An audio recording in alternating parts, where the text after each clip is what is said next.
I'm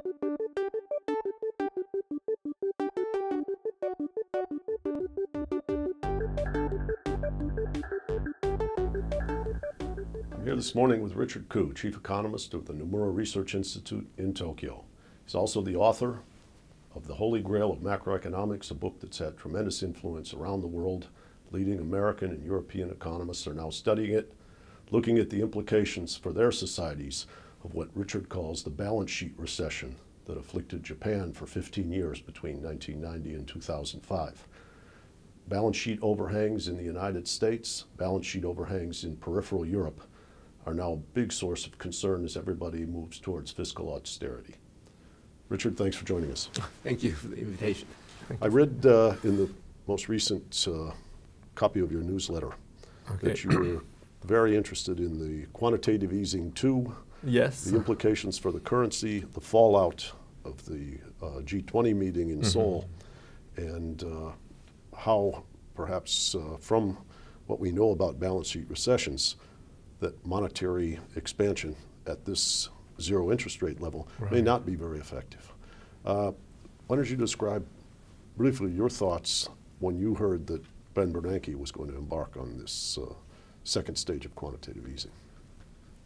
Well, I thought that was somewhat unfortunate because the so-called QE1, where he put in huge amount of liquidity to save the US banking system, that part made sense in the sense that there was a financial crisis, there was a loss of confidence in the financial system, institutions, everybody was on defensive.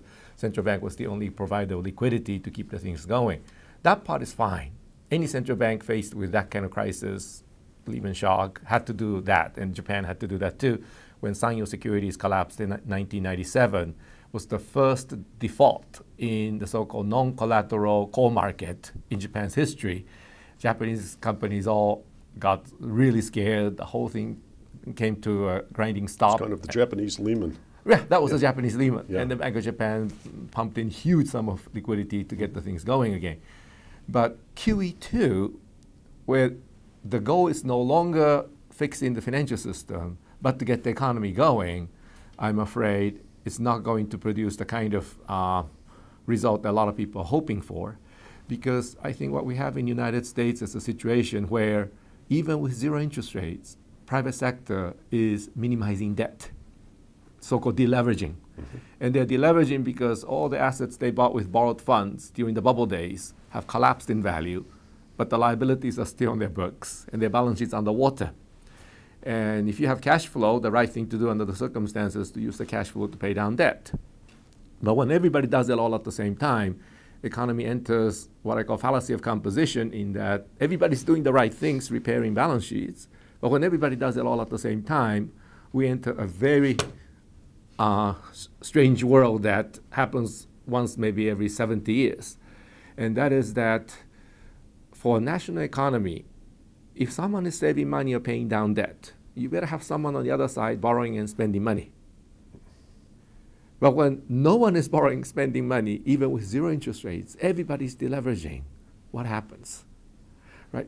In the usual economy, if I'm a member of the household sector, I have $1,000 of income, I spend $900 myself, decide to save $100. $900 is already someone else's income. That's not a problem. The $100 go through the financial types, and the banks, the securities houses, they will then give it to someone else who can use it. That person borrows it and spends it. 900 plus 100, $1,000 against the original income of the $1,000. The economy moves forward.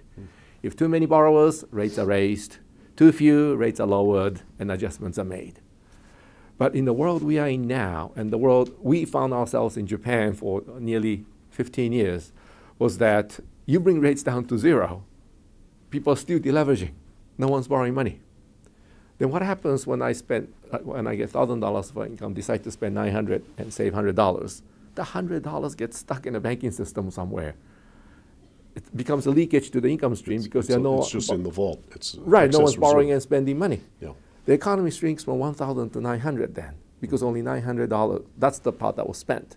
That's someone else's income. That person gets it, decide to save, let's say he decides to save 10%. He spends $810, decides to save $90, and that $90 gets stuck in the banking system because people are still deleveraging.